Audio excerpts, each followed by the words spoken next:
Ang Pentagon at SpaceX ay kasalukuyang nagkakaroon ng mainit na pagtatalo tungkol sa isang bagay na naging sentro na ng makabagong digmaan at iyon ay ang Starlink sa larangan ng labanan.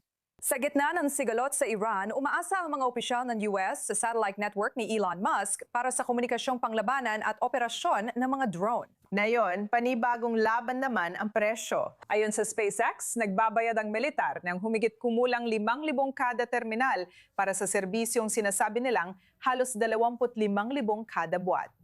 Gusto pa nilang itaas iyon, pero tumututol ang Pentagon dahil hindi raw tugma ang presyo sa aktual na gamit ng sistema, lalo na sa maikling drone missions. Sa likod ng alitan, may mas malaking katotohanan. Labis nang umaasa ang militar ng US sa isang pribadong kumpanya para sa mahalagang koneksyon tuwing digmaan.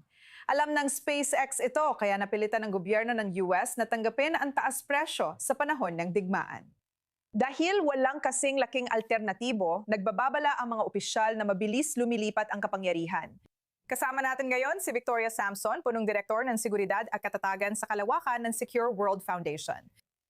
Sige, una, ito ba ay issue ng presyo o palatandaan na ang Pentagon ay labis ng umaasa sa SpaceX at mahirap na silang paghiwalayin? Sa tingin ko pareho lang. Ang presyo talaga ang naging dahilan, pero sa ngayon walang kapalit ang Starlink.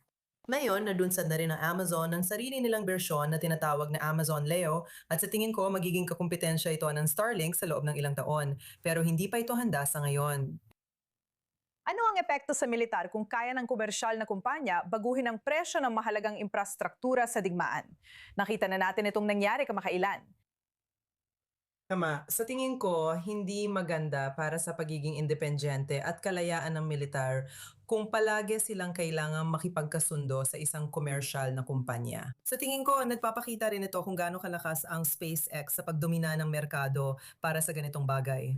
Pwede ring tumanggi ang militar dahil wala namang dahilan para pumayag sila. Yung mga argumento ng SpaceX na ginagamit nila yung aviation tier para sa Starshield subscription, pwede mo talagang questionin yon. Sa tingin ko, pumayag muna ang Pentagon pero naghahanap na sila ng alternatibo ngayon.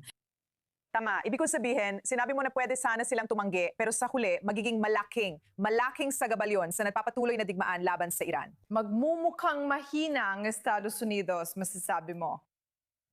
Well, ipinapalagay niya na titigil ang SpaceX sa pagpapagamit ng mga terminal sa kanila. Ibig ko sabihin, Iyan daw ang gagawin nila pero sa tingin ko, isa yan sa mga alanganing ayaw mong harapin.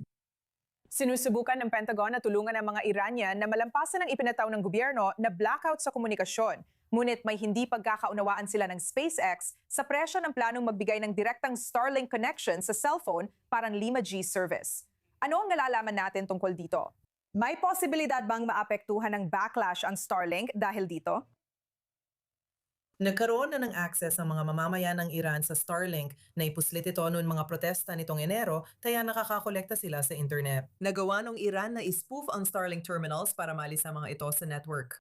Sa tingin ko, dati na itong nagawa, ang kaibahan lang ngayon, US government na ang nagtatangkang magpasok ng mga terminal. Pero ibig ko sabihin, nagamit na rin talaga ang Starlink sa Iran ng mga civilian. Tama. Sige, Victoria Sampson, maraming salamat sa iyo sa pagsama sa amin at pagbabahagi ng iyong kaalaman. Ikinagagala ko, salamat din sa pagbibita sa akin.